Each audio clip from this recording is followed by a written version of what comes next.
আগের ক্লাসে হচ্ছে আমরা এই এবিটি এর টেস্ট পেজটার এমসিকিউ গুলো করেছিলাম 15টা এমসিকিউ। আজকে হচ্ছে আমরা এসএকিউ গুলো করব। তো প্রথম কোশ্চেন এসএকিউতে আছে কি আছে, বলছে ফায়ার আইস কি, মোস্ট ইম্পর্টেন্ট টপিক তোমাদের প্রথম অধ্যায় থেকে পুলিশের জন্য ভাবনা। Fire ice, fire ice, fire ice কি, ফায়ার আইস। তো ফায়ার আইস জানতে গেলে আগে আমাদের জানতে হবে যে মিথেন হাইড্রেট কি। মিথেন হাইড্রেট, তো মিথেন হাইড্রেট হচ্ছে এক প্রকার ক্ল্যাথরেট যৌগ। এবার ক্ল্যাথরেট যৌগ মানে কি, এরা হচ্ছে খাঁচার মতো থাকে, যেরকম মৌমাছির খাঁচা, পাখির খাঁচা যেরকম হয়, সেরকম মিথেন হাইড্রেট যৌগটা হচ্ছে খাঁচার মতো থাকে, তাই একে বলা হয় ক্ল্যাথরেট যৌগ। এবার এই মিথেন হাইড্রেটটা কোথায় থাকে বলতো? এই মিথেন হাইড্রেট হচ্ছে আমাদের মাটিতে থাকে, খনিতে থাকে। এবার খনি থেকে যখন সেই মিথেন হাইড্রেটটা উপরের দিকে উঠে আসে, মিথেন গ্যাসটা, তখন সে সমুদ্রের ঠান্ডা জলের সংস্পর্শে এসে এরকম ক্যাথলেট যৌগ রূপে তৈরি হয়ে যায়, খাঁচার মতো তৈরি হয়ে যায়। তো তখন তাকে আমরা মিথেন হাইড্রেট বলি। তো মিথেন হাইড্রেট এর সংকেতটা কিন্তু আমাদের খুব তাড়াতাড়ি মনে রাখতে হবে, কারণ পরীক্ষায় হচ্ছে কোশ্চেনটা চলে এসেছে, ভাবতে পারো। মিথেন হাইড্রেট সংকেত কি বলতে পারবে? 4CH4.23H2O। তো প্রথমত মোস্ট ইম্পর্টেন্ট হচ্ছে মিথেন হাইড্রেটের সংকেত 4CH4.23H2O। এটা একবার কি যৌগ? এটা একবার হচ্ছে ক্ল্যাথরেট যৌগ, খাঁচার মতো দেখতে ক্ল্যাথরেট, কেলাসাকার যৌগ, কেলাস রূপে থাকে। আরো কোশ্চেন কি জিজ্ঞাসা করে, মিথেন হাইড্রেটে কত অণু কেলাস জল থাকে? তো 23 অণু কেলাস জল থাকে। কত অণু কেলাস জল থাকে? 23 H2O, অর্থাৎ 23 অণু মিথেন হাইড্রেটে কি থাকে? কেলাস জল থাকে। এবার হচ্ছে এই মিথেন হাইড্রেটকে হচ্ছে ফায়ার আইস বলা হয়। হয়েছে? তো কোশ্চেনটা তোমাদের এইভাবে আসবে পরীক্ষায়, যে মিথেন হাইড্রেটকে ফায়ার আইস বলা হয় কেন। 2 নম্বরের কোশ্চেন লিখে রাখো যে মিথেন হাইড্রেটকে ফায়ার আইস বলা হয় কেন। আমাদের জিজ্ঞেস করছে ফায়ার আইস কি, বা সেম কোশ্চেন যে মিথেন হাইড্রেটকে ফায়ার আইস বলা হয় কেন। এবারে একে যে ফায়ার আইস বলা হয় কেন, দেখো আইস বা বরফ, বরফের রং কি রকম? সাদা। তো এই মিথেন হাইড্রেট যখন হচ্ছে কেলাসাকার পদার্থ রূপে, ক্ল্যাথরেট যৌগ রূপে থাকে, তখন তাকে দেখতে সাদার মতো হয়, তাই একে আইস বলা হচ্ছে। এবার ফায়ার কেন বলা হচ্ছে? কারণ মিথেন হাইড্রেট তো মিথেন সমৃদ্ধ পুরোটো, তো এই আগুনের সংস্পর্শে আগুন জ্বলবে, আর দেখতে সাদা। তো মনে হবে কি জানো, সাদা অর্থাৎ বরফে আগুন জ্বলছে, কারণ এর দেখতে এটা সাদা, কিন্তু মিথেন আছে বলে আগুন জ্বলবে, দাহ্য পদার্থ, তাই একে কি বলা হয়? একে হচ্ছে ফায়ার আইস বলা হয়। তাহলে ফায়ার কেন বলা হয়? কারণ হচ্ছে আগুনের সংস্পর্শে সে জ্বলে ওঠে, কারণ পুরোটাই মিথেন সমৃদ্ধ আছে। আর আইস কেন বলা হচ্ছে? বরফের ন্যায় সাদা, বা বরফের ন্যায় সাদা মানে রঙিন যুক্ত কেলাসাকার ক্যাথরেট পদার্থ হচ্ছে কি? Methane hydrate. হয়েছে? মিথেন, তাহলে মিথেন, মিথেন হচ্ছে কি যৌগ? সমযোজী না আয়নীয় যৌগ? মিথেন হচ্ছে সমযোজী যৌগ। মিথেন কি যৌগ? সমযোজী যৌগ। মিথেনটা জেনে নেই, মিথেন সম্বন্ধে। মিথেনের সংকেত কি গো স্যার? CH4। CH4 মিথেন সংকেত হচ্ছে CH4। মিথেন এর যদি আমরা গঠনটা আঁকি, কিরকম দেখতে হয় মিথেনের গঠন? চতুস্তলকের। তো একটা কেন্দ্রে সি থাকে, আর চতুস্তলকের 4টা শীর্ষবিন্দুতে 4টা এইচ থাকে। তখন চতুস্তলকীয় গঠন কার দেখা যায়? মিথেনের দেখা যায় চতুস্তলকীয় গঠন। CH4। মিথেনের বন্ধন কোণ HCH, এই বন্ধন কোণ কত হয় গো? 109 ডিগ্রি 28 মিনিট। মিথেনের বন্ধন কোণ হয় 109 ডিগ্রি 28 মিনিট। বন্ধন কোণ লিখে রাখো, এটা কত, এটা কি, এটা হচ্ছে বন্ধন কোণ। মিথেনের বন্ধন কোণ হয় 109 ডিগ্রি 28 মিনিট। মিথেন এটি জৈব যৌগের কোন গ্রুপের মধ্যে পড়ে? মিথেন পড়ে হচ্ছে অ্যালকেন। কোন গ্রুপের মধ্যে পড়ে? অ্যালকেন। অ্যালকেন যে সমগণীয় শ্রেণী তার প্রথম যৌগ হচ্ছে মিথেন। অ্যালকেন সমগণীয় শ্রেণীর প্রথম যৌগ কি? মিথেন। হয়েছে। এটা সম্পৃক্ত জৈব যৌগ না অসম্পৃক্ত জৈব যৌগ? এটা হচ্ছে সম্পৃক্ত জৈব যৌগ। কারণ কি? কারণ হচ্ছে সবগুলো হচ্ছে এক বন্ধন দ্বারা আছে। এক বন্ধন দ্বারা যুক্ত থাকলে সম্পৃক্ত, আর দ্বিবন্ধন ত্রিবন্ধন দ্বারা যুক্ত থাকলে কি হবে? অসম্পৃক্ত। তাহলে এটা হচ্ছে একটা কি যৌগ? এটা একটা সম্পৃক্ত জৈব যৌগ। সম্পৃক্ত জৈব যৌগ। সম্পৃক্ত জৈব। মিথেনকে গ্যাসকে হচ্ছে আরো অনেক নামে আমরা চিনি। একে বলা হয় সুইট গ্যাস। কি গ্যাস বলা হয় একে? একে বলা হয় সুইট গ্যাস। একে সুইট গ্যাসও বলা হয়। এছাড়া আরো একটা নাম আছে, একে বলা হয় মার্স গ্যাস। একে হচ্ছে মার্স গ্যাসও বলা হয়। একে সুইট গ্যাসও বলা হয়, একে হচ্ছে মার্স গ্যাসও বলা হয়। বুঝা গেল? হয়েছে। আর একটা মোস্ট ইম্পর্টেন্ট কোশ্চেন, সেটা হচ্ছে কি বলতো? একটি জৈব গ্রিনহাউস গ্যাসের নাম লেখো। সেটা কি হবে? মিথেন। ভেরি ভেরি ইম্পর্টেন্ট, যে একটি জৈব গ্রিনহাউস গ্যাস, তাহলে মিথেন হলো জৈব গ্রিনহাউস গ্যাস। মিথেন হলো জৈব গ্রিন হাউস গ্যাস। পরীক্ষায় আসে বারবার, একটি জৈব গ্রিনহাউস গ্যাসের নাম লেখো, যেটা কি হবে? এটা হবে হচ্ছে মিথেন হলো একটা জৈব গ্রিনহাউস গ্যাস। হয়েছে। তাহলে মিথেন সম্বন্ধে যাবতীয় তথ্য জেনে নিলাম। ফায়ার আইস কি, মিথেন হাইড্রেট কি, মিথেন কোন গ্রুপের, বন্ধন কোণ কত হয়, মিথেনের অপর নাম কি, যে সুইট গ্যাসও বলা হয়, মার্স গ্যাসও বলা হয়, একটা জৈব গ্রিনহাউস গ্যাসও হচ্ছে মিথেন। যাবতীয় কোশ্চেন এবার এখান থেকে পারবো আমরা। হয়েছে।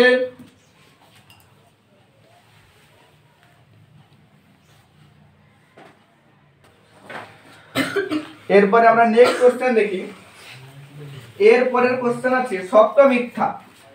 বলছে 300 ডিগ্রি সেলসিয়াস উষ্ণতা আর 100 ডিগ্রি কেলভিন উষ্ণতা, এদের মধ্যে বলছে 100 কেলভিন, 100 ডিগ্রি হয় না, 100 কেলভিন উষ্ণতা হচ্ছে বেশি উষ্ণ। বলছে 300 ডিগ্রি সেলসিয়াস থেকে 100 কেলভিন উষ্ণতা বেশি উষ্ণ। তো আগে হচ্ছে আমরা তিনটা স্কেলের সঙ্গে কম্পেয়ার করে নিই। তো খাতায় একদিকে লিখো সেলসিয়াস স্কেল, একদিকে লিখো সেলসিয়াস স্কেল, তার পাশে লিখো ফারেনহাইট স্কেল,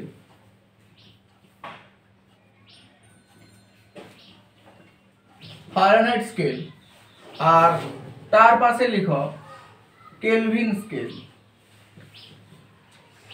স্কেল অর্থাৎ উষ্ণতা মাপার তিন প্রকারের স্কেল আছে। উষ্ণতা মাপা হয় কোন যন্ত্রের সাহায্যে? উষ্ণতা মাপক যন্ত্রের নাম কি গো? থার্মোমিটার। থার্মোমিটার। তো এই থার্মোমিটার যন্ত্রে তিন রকমের স্কেল ব্যবহার করা হয়। সেলসিয়াস স্কেলও ব্যবহার করা হয়, ফারেনহাইট স্কেলও ব্যবহার করা হয়, কেলভিন স্কেল ব্যবহার করা হয়। এবার কোনটা কোন পদ্ধতিতে হচ্ছে ব্যবহার করা হয়? তিনটা পদ্ধতি, সিজিএস, এসআই বা এমকেএস, আর এটা হচ্ছে কি গো? এফপিএস। তো সিজিএস পদ্ধতিতে হচ্ছে ব্যবহার করা হয় সেলসিয়াস স্কেল। কোন পদ্ধতিতে? সিজিএস পদ্ধতিতে ব্যবহার করা হয় সেলসিয়াস স্কেল। ফারেনহাইট স্কেল কোন পদ্ধতিতে ব্যবহার করা হয়? এফপিএস। এফপিএস পদ্ধতিতে আমরা উষ্ণতা মাপতে ব্যবহার করি ফারেনহাইট স্কেল। আর কেলভিন স্কেল এসআই পদ্ধতিতে হচ্ছে কেলভিন স্কেল ব্যবহার করা হয়। হয়েছে। এবার এদের উষ্ণতার এককগুলি কি কি? এর ক্ষেত্রে লেখা হয় ডিগ্রি সেলসিয়াস, ডিগ্রি সেন্টিগ্রেড। ফারেনহাইটে লেখা হয় ডিগ্রি ফারেনহাইট, ডিগ্রি এফ। আর কেলভিন স্কেলে লেখা হয় শুধুমাত্র কে, কেলভিন। কেলভিন স্কেলে কোনো ডিগ্রি লেখা হয় না, মনে রাখবে যে ডিগ্রি কেলভিন নয়, শুধুমাত্র কেলভিন। বুঝা গেল? কেলভিন। এবার হচ্ছে এই সমস্ত স্কেলের ঊর্ধ্ব স্থিরাঙ্ক আর নিম্ন স্থিরাঙ্ক থাকে, মানে লোয়েস্ট মান আর হাইয়েস্ট মান। এই লোয়েস্ট মান আর হাইয়েস্ট মানটা কি হিসাবে তৈরি করা হয় জানো? জলের বরফের গলনাঙ্ক আর জলের স্ফুটনাঙ্ক। অর্থাৎ বরফ যে উষ্ণতায় গলে জল হয় সেই উষ্ণতার মানটা হয় নিম্ন স্থিরাঙ্ক কোন স্কেলে, আর জল যে উষ্ণতায় ফুটে বাষ্প হয় সেটা হয় ঊর্ধ্ব স্থিরাঙ্ক। তাহলে সেলসিয়াস স্কেলের নিম্ন স্থিরাঙ্ক কত হয় বলো দেখি? 0 ডিগ্রি সেলসিয়াস। আর ঊর্ধ্ব স্থিরাঙ্ক কত হয়? 100 ডিগ্রি সেলসিয়াস। সেলসিয়াস স্কেলের নিম্ন স্থিরাঙ্ক 0 ডিগ্রি সেলসিয়াস, ঊর্ধ্ব স্থিরাঙ্ক 100 ডিগ্রি সেলসিয়াস। ফারেনহাইট স্কেলে কত হয়? 32 ডিগ্রি ফারেনহাইট। আর এখানে হয় ঊর্ধ্ব স্থিরাঙ্ক হয় 212 ডিগ্রি ফারেনহাইট। আর কেলভিন স্কেলে 273 কেলভিন। আর ঊর্ধ্ব স্থিরাঙ্ক হয় 373 কেলভিন। বাইরে কোশ্চেন জিজ্ঞাসা করতে পারে যে কত কেলভিন উষ্ণতায় জল ফুটে বাষ্প হয়, বা জলের স্ফুটনাঙ্ক কেলভিন স্কেলে কত? 373। জলের স্ফুটনাঙ্ক ফারেনহাইট স্কেলে কত? 212। সেলসিয়াস স্কেলে কত? হচ্ছে বরফের গলনাঙ্ক সেলসিয়াস স্কেলে 0 ডিগ্রি সি, ফারেনহাইট স্কেলে 32 ডিগ্রি ফারেনহাইট, কেলভিন স্কেলে 273 কেলভিন। এই নিম্ন মানগুলো হচ্ছে বরফ যে উষ্ণতায় গলে জল হয়, আর ঊর্ধ্ব স্থিরাঙ্কগুলো কোনগুলো? জল যে উষ্ণতায় ফুটে বাষ্প হয়। এবারে আমরা ট্রান্সফার দেখব। ট্রান্সফার মানে কিভাবে হচ্ছে আমরা সেলসিয়াস স্কেল থেকে কেলভিন স্কেলে যেতে পারি। সেলসিয়াস থেকে ফারেনহাইট কিভাবে যায় তার সূত্র কি? C/5 সমান হচ্ছে F - 32/9। আর এটা সেলসিয়াস স্কেল থেকে ফারেনহাইট স্কেলে যাওয়ার সূত্র। কেলভিন স্কেলের সূত্র কি? কেলভিন স্কেলে ধরো সেলসিয়াস স্কেলে যদি মান C হয়, C, তাহলে কেলভিন স্কেলে তার মান কত হয় বলো তো? 273 প্লাস C। মানে ধরো কোন উষ্ণতা 27 ডিগ্রি সেন্টিগ্রেড, মানে সেলসিয়াস স্কেলে দেওয়া আছে, তো কেলভিন স্কেলে গেলে কি করতে হবে? 273 যোগ করে দেব, মানে কেলভিন স্কেলে কত হবে? 273 প্লাস 27 মানে 300 কেলভিন। কত কেলভিন? 300 কেলভিন। তো পরীক্ষায় একটা মোস্ট ইম্পর্টেন্ট কোশ্চেন জিজ্ঞাসা করে যে 30 ডিগ্রি সেলসিয়াস উষ্ণতা আর 300 কেলভিন উষ্ণতা এদের মধ্যে কোনটা বড়? 30 ডিগ্রি সেলসিয়াস না 300 কেলভিন? তাহলে আগে আমি সেলসিয়াসটাকে কেলভিনে করলি, একে কেলভিনে করলে কত হবে? স্যার এর সঙ্গে আমাকে 273 যোগ করতে হবে, তাহলে কত হয় এটা? 303 কেলভিন। আর এটা কত? 300 কেলভিন। তাহলে কে বড় হবে? 30 ডিগ্রি সেন্টিগ্রেড বড় হবে। বুঝা গেল? সেন্টিগ্রেড থেকে কেলভিনে যেতে গেলে কি করতে হবে? 273 যোগ করতে হবে। আর উল্টা কেলভিন থেকে সেন্টিগ্রেডে এলে 273 কি করতে হবে? বাদ দিতে হবে। এখানে কোশ্চেনে কি বলেছিল? বলছিল যে 300 ডিগ্রি সেলসিয়াস উষ্ণতা আর 100 কেলভিন কে বড় হবে? 300 ডিগ্রি সেলসিয়াস না কত বলেছে? 300 ডিগ্রি সেলসিয়াস উষ্ণতা আর 100 কেলভিন উষ্ণতা, অবশ্যই 300 ডিগ্রি অনেক বেশি, কারণ 300 ডিগ্রি সেলসিয়াস মানে হচ্ছে 300 প্লাস 273 মানে হচ্ছে 573 কেলভিন। আর সেখানে কত বলছে যে 100 কেলভিন। বুঝা গেল? এর পরের কোশ্চেন দেখো। এর পরের কোশ্চেন বলছে PV সমান W/m/T। PV সমান W/m/T। বলছে এই সমীকরণে M, ক্যাপিটাল M, বলছে এই M রাশির একক PV সমান W/m/T। তো এটা কার সমীকরণ? এটা হচ্ছে আদর্শ গ্যাসের সমীকরণ। অর্থাৎ এটা ইচ্ছে করতে গিয়ে যে পিভি সমান হচ্ছে এনআরটি, আদর্শ গ্যাসের সমীকরণ। আদর্শ গ্যাস কাকে বলে?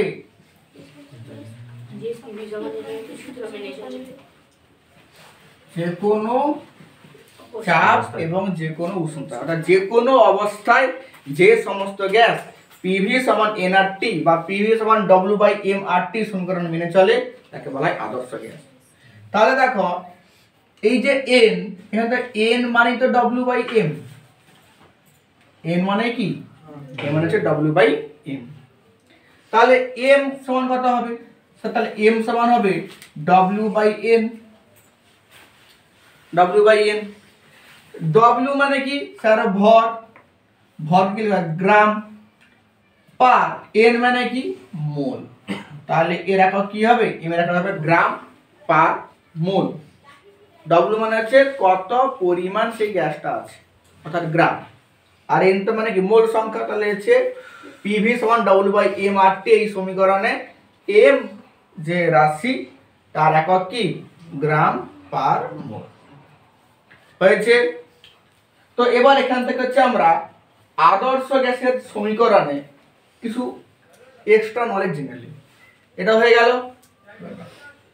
তাহলে পিভি সমান এনআরটি, এখানে যে আর আছে এই যে একটা ধ্রুবক, এই আর, আর কে কি ধ্রুবক বলা হয় বলো দেখি? এই আর কে বলা হয় সার্বজনীন গ্যাস ধ্রুবক। তাহলে আর কে কি বলা হয়?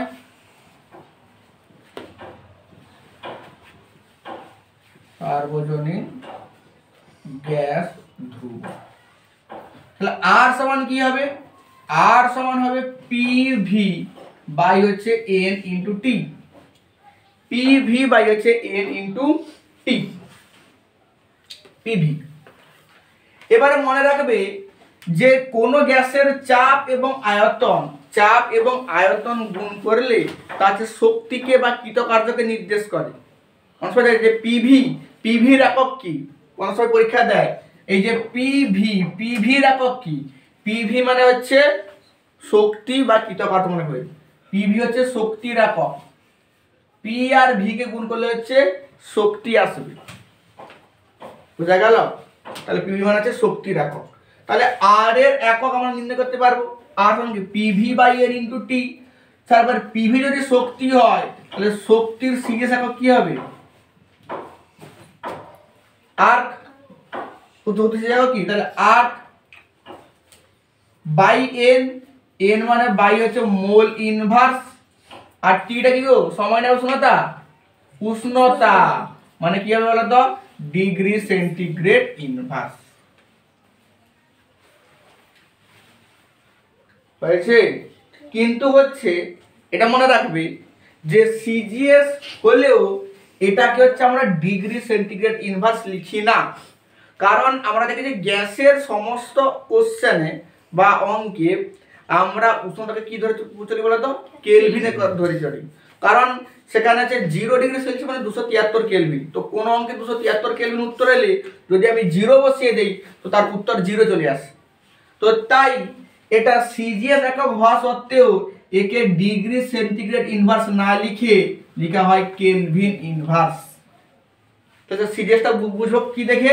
এটা আর্ক দেখে। তাহলে সিজিএস পদ্ধতিতে সার্বজনীন গ্যাস ধ্রুবক আর এর একক কি হলো? Erg, mole inverse, kelvin inverse. CGS এর ক্ষেত্রে তাহলে কি হবে? এসে শক্তির একক কি? Joule, joule, mole inverse, kelvin inverse. Joule, mole inverse, kelvin inverse. হয়েছে? আর এটা জিজ্ঞেস করে লিটার অ্যাটমোস্ফিয়ার একক কি? লিটার অ্যাটমোস্ফিয়ার একক মানে কি বলতো? লিটারটা হচ্ছে আয়তন আর অ্যাটমোস্ফিয়ার এটিএমটা হচ্ছে চাপ। মানে হচ্ছে যে পিটা হচ্ছে এটিএম আর ভিটা হচ্ছে লিটার। লিটার অ্যাটমোস্ফিয়ার মানে ভিটা আয়তনটা হচ্ছে লিটার আর চাপটা হচ্ছে এটিএম। তাহলে এই যে পিভি, এই পিভি জায়গায় আমি কি লিখবো? লিটার অ্যাটমোস্ফিয়ার, আর কিছু না। লিটার অ্যাটমোস্ফিয়ার পিভি জায়গায় লিখবো। তারপরে সেই সেম মোল ইনভার্স, কেলভিন হয়ে গেল। আবার দেখো অনেক ক্ষেত্রে আমরা জুল থেকে ক্যালোরিতে ট্রান্সফার করতে পারি না?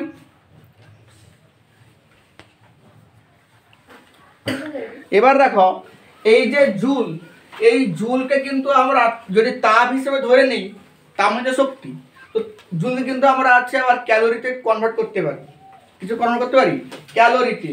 তো এর আরও একটা একক হয়ে যাবে ক্যালোরি এককে। কি হয় বলো তো?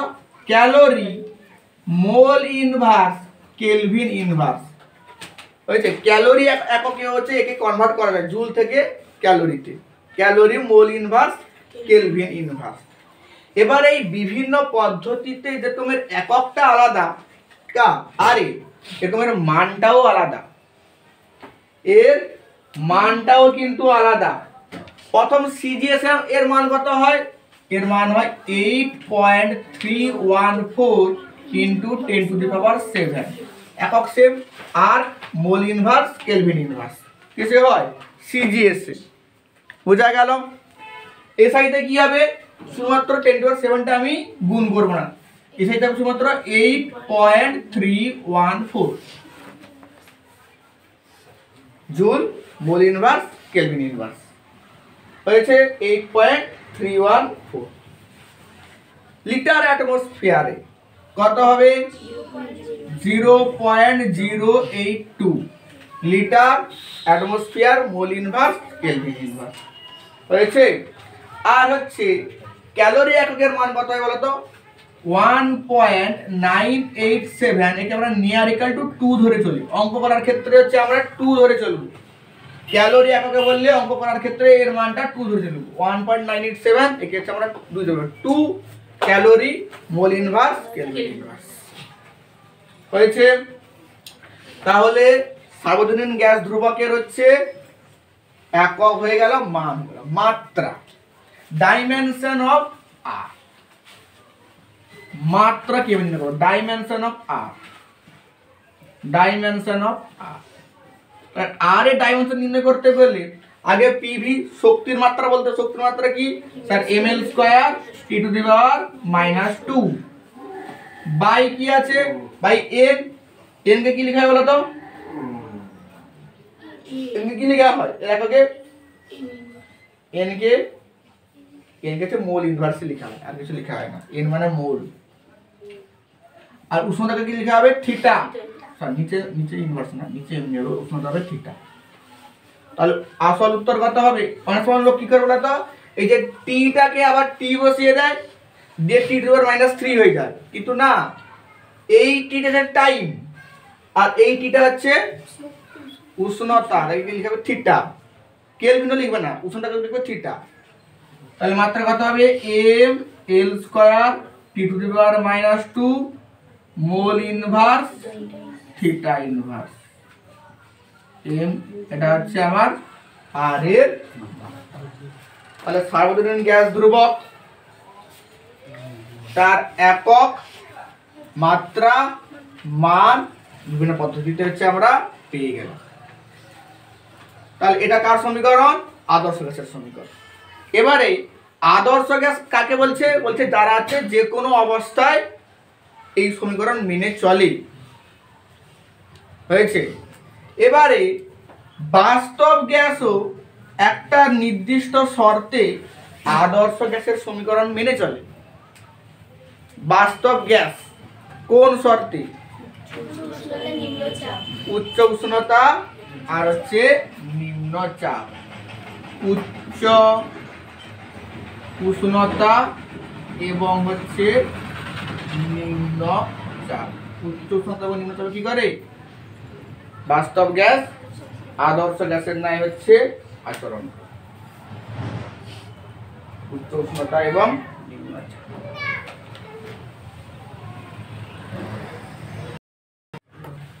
নেক্সট কোশ্চেন লিখো। বলছে দ্বিধাতব পাতের একটি ব্যবহার। তাহলে আমাদের কি সম্বন্ধে জানতে হবে? দ্বিধাতব পাত। দ্বিধাতব পাত, দ্বিধাতব পাত দুটা ধাতুর পাত কিরকম হতে হবে? তাদের বেধও সমান হতে হবে এবং প্রস্থচ্ছেদের ক্ষেত্রফল দৈর্ঘ্য সমান হতে হবে। অর্থাৎ দুটো ভিন্ন ধাতুর পাত, তাদের বেধ সমান হবে প্রস্থচ্ছেদের ক্ষেত্রফল সমান হবে আর দৈর্ঘ্য সমান হবে। তাদেরকে যদি হচ্ছে আমরা রিভেট করে দিই অর্থাৎ জুড়ে দিই, তাহলে যে পাত তৈরি হয় তাকে বলা হয় দ্বিধাতব পাত। অর্থাৎ দুটো ভিন্ন ধাতুর পাত যাদের হচ্ছে দৈর্ঘ্য কি হবে, সমান হবে, যাদের প্রস্থচ্ছেদের ক্ষেত্রফল কি হবে, সমান হবে, বেধও কি হবে, সমান হবে, কিন্তু দুটো ধাতু পাত আলাদা। ধরা হচ্ছে লোহা আর ধরা হচ্ছে পিতল। ধরা হচ্ছে লোহা আর হচ্ছে ধরা পিতল, এটা দুটো আলাদা ধাতু, এই সংকর ধাতু আর বিশুদ্ধ ধাতু। এদেরকে যদি হচ্ছে আমরা রিভেট করে দেই তাহলে যে ধাতু তৈরি বলা হয় দ্বিধাতব পাত। এবারে এই দ্বিধাতব পাতের হচ্ছে একটা খুব ভালো ব্যবহার আছে, এটা হচ্ছে থার্মোস্ট্যাট যন্ত্র। থার্মোস্ট্যাট যন্ত্র উষ্ণতা নিয়ন্ত্রণ করে। এই যন্ত্র লাগানো হয় ফায়ার অ্যালার্মে। ফায়ার অ্যালার্ম মানে কি, ধরো কোনো স্থানে হচ্ছে কোনো বাড়িতে ধরো আগুন লেগে গেছে, তো সেই আগুন লেগে গেলে সেই তাপে এই দ্বিধাতব পাতটি হচ্ছে বেঁকে যায়, এর ফলে হচ্ছে অ্যালার্ম বাজতে থাকে। বুঝা গেল? তো সেই ফায়ার অ্যালার্মে কী ব্যবহার করা হয়, থার্মোস্ট্যাট যন্ত্র ব্যবহার করা হয়। আর সেই থার্মোস্ট্যাট যন্ত্র কিসে কাজ করে, দ্বিধাতব পাত থাকে সেখানে কাজ করে। এবারে এই দ্বিধাতব পাতকে যখন হচ্ছে আমরা উত্তপ্ত করি তো তার প্রসারণ ঠিক কীরকম হয়, বা যখন ঠান্ডা করি তার প্রসারণ ঠিক কীরকম হয় উত্তপ্ত করার সময় আর ঠান্ডা করার সময়। যখন হচ্ছে আমরা একে উত্তপ্ত করব তো কোশ্চেন আমাদের মোটামুটি জিজ্ঞেস করে যে একটা দ্বিধাতব পাতকে উত্তপ্ত করলে বাইরের দিকে কে থাকবে আর ভেতরের দিকে কে থাকবে। ধরো এই পিতল আর লোহার একটা দ্বিধাতব পাতকে নিয়েছি, তাকে আমরা উত্তপ্ত করছি, তাহলে এরকম ভাবে বেঁকে যাবে, সে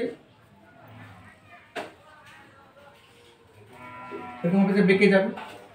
তাহলে আমার কোশ্চেন আছে যে বাইরের দিকে কে থাকবে, এই বাইরের দিকে কে থাকবে আর ভেতরের দিকে কে থাকবে যখন উত্তপ্ত করা হয়।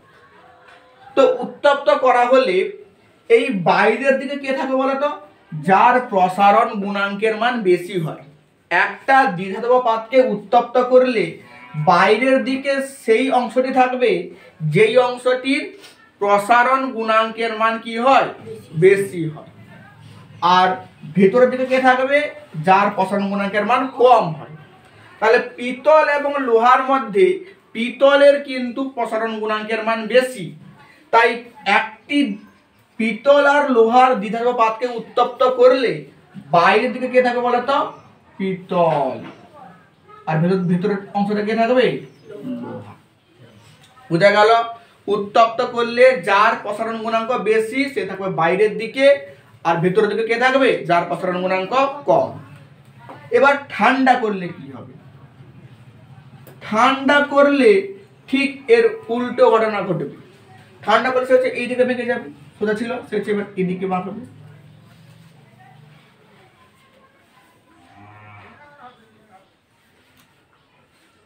এদিকে বেঁকেছে।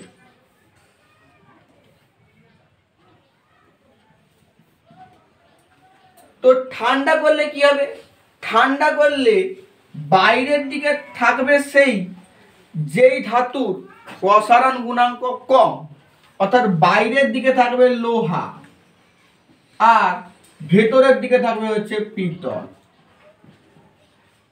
কি বললাম, উত্তপ্ত করলে বাইরের দিকে থাকবে কে, যার প্রসারণ গুণাঙ্ক বেশি, আর শীতল বা ঠান্ডা করলে বাইরের দিকে কে থাকবে, যার প্রসারণ গুণাঙ্ক কম। তাহলে একটা দ্বিধাতব পাতকে যখন উত্তপ্ত করা হয় বাইরের দিকে সে থাকে যার প্রসারণ গুণাঙ্ক বেশি, আর ঠান্ডা করলে তার প্রসারণ গুণাঙ্ক কম, সে থাকে বাইরের দিকে। তো তোমাদের পিতল আর লোহা নেই কোশ্চেন জিজ্ঞাসা করে, তো পিতল থাকবে বাইরের দিকে কখন, উত্তপ্ত করার সময়, আর ঠান্ডা করার সময় পিতল কোন দিকে থাকবে, ভিতরের দিকে। বলো দেখি এমন একটা সংকর ধাতু যার প্রসারণ গুণাঙ্ক নেই, ইনভার। ইনভার হলো এমন একটা সংকর ধাতু যার হচ্ছে উষ্ণতা বৃদ্ধিতে প্রসারণ হচ্ছে নেই বললে চলে, ইনভার। ইনভারের উপাদান বলো, লোহা আর হচ্ছে নিকেল। লোহা এবং নিকেল মিশিয়ে হচ্ছে ইনভার তৈরি হয়। হয়েছে, এই ইনভার কোথায় ব্যবহার করা হয়? ধাতব স্কেলে ব্যবহার করা হবে। সাধারণ তুলা যন্ত্রে ব্যবহার করা, কারণ হচ্ছে ধাতব স্কেলের সাহায্যে যখন উষ্ণতার পরিবর্তনে যাতে তার দৈর্ঘ্য যাতে না বেড়ে যায়, তার জন্য হচ্ছে ইনভার ব্যবহার করা হয়। বোঝা গেল? তাহলে দ্বিধাতব পাতের ব্যবহার কি বলা হলো? থার্মোস্ট্যাট বা উষ্ণতা নিয়ন্ত্রক যন্ত্রে, আর হচ্ছে ফায়ার অ্যালার্ম অগ্নি সংকেত যন্ত্রে ব্যবহার করা কি দ্বিধাতব পাত, দুটো ধাতুর পাত কি হয়েছে।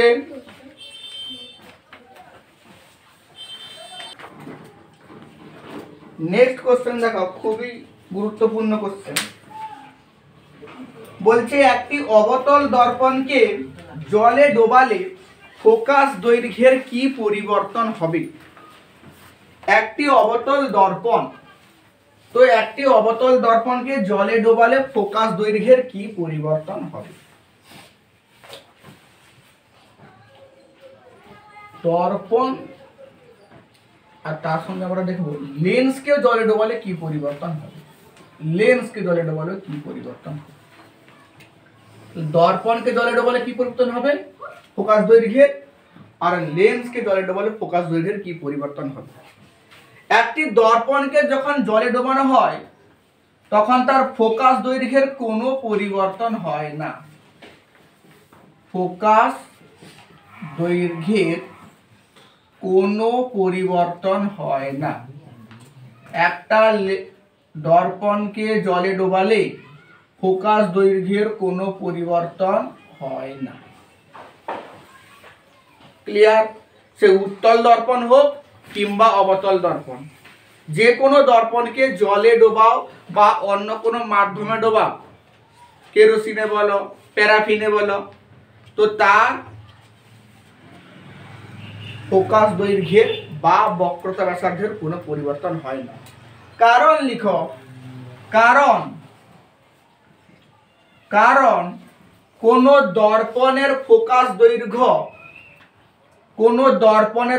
দৈর্ঘ্য, এফ তার বক্রতার উপর নির্ভর করে। তার বক্রতার উপর নির্ভর করে। একটি দর্পণের ফোকাস দৈর্ঘ্য দর্পণটির বক্রতা, কতটা সে বাঁকা, দর্পণটির বক্রতার উপর নির্ভর করে। দর্পণটি কোন মাধ্যমে আছে তার উপর নির্ভর করে না। বুঝা গেল? কোশ্চেন এরকম দেয় যে একটা দর্পণকে জলে ডোবালে তার ফোকাস দৈর্ঘ্যের কি পরিবর্তন হয় ব্যাখ্যা করো, 2 নম্বরে। তো কি লিখবে? না স্যার, একটি দর্পণকে জলে ডোবালে তার ফোকাস দৈর্ঘ্যের কোনো পরিবর্তন হয় না, কারণ কোন দর্পণের ফোকাস দৈর্ঘ্য নির্ভর করে দর্পণটির বক্রতার উপর। দর্পণটিকে কোন মাধ্যমে রাখা আছে তার উপর দর্পণের বক্রতা ব্যাসার্ধ বা ফোকাস দৈর্ঘ্য নির্ভর করে না। হয়েছে? এবার হচ্ছে একটা লেন্সকে যদি জলে ডোবানো হয় তাহলে তার হচ্ছে কি পরিবর্তন হবে? একটা লেন্সকে জলে ডোবালে কি পরিবর্তন হবে? এবার একটা লেন্সকে জলে ডোবালে তার আগে প্রতিসরাঙ্কের কি পরিবর্তন হবে জানা যাক। প্রতিসরাঙ্কের পরিবর্তন, তো প্রতিসরাঙ্ক বলতে হচ্ছে আমরা আপেক্ষিকটাকে হিসাব করি, যে জল সাপেক্ষে লেন্সটা যে তৈরি, সেই লেন্সের উপাদানের আপেক্ষিক প্রতিসরাঙ্ক জল সাপেক্ষে বা বায়ু সাপেক্ষে কত। এবারে দেখো, ধরো লেন্সটা ধরো কাঁচের তৈরি, তো আগে আমার লেন্সের যে প্রতিসরাঙ্ক ছিল তাকে আমরা কি লিখতাম? Mu g glass by mu a, অর্থাৎ বায়ু সাপেক্ষে গ্লাসের এভাবে লিখতাম। এবার বর্তমান সেটা কি হচ্ছে? মিউ জি বাই মিউ ডব্লিউ, অর্থাৎ বর্তমান সেটা হচ্ছে জলের সাপেক্ষে গ্লাস। আগে আমি মাপতাম কার সাপেক্ষে? স্যার বায়ুর সাপেক্ষে কাঁচের কত হচ্ছে। এখন আমরা বলছি যে স্যার জলের সাপেক্ষে কাঁচের কত হচ্ছে। স্যার কোন মানটা বলো?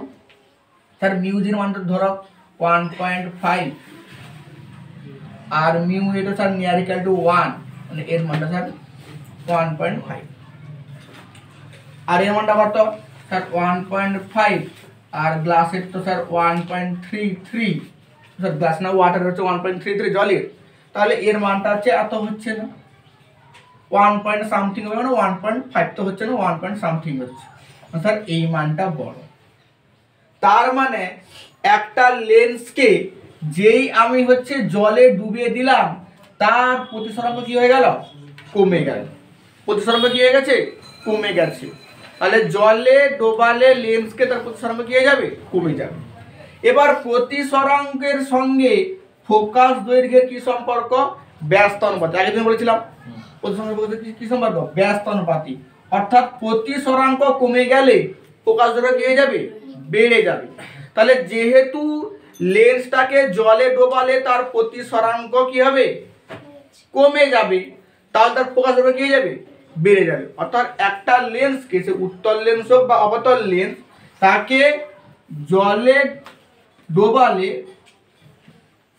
ফোকাস দৈর্ঘ্য বেড়ে যাবে, কারণ জলে ডোবালে লেন্সটির আপেক্ষিক প্রতিসরাঙ্কের মান কমে যাবে।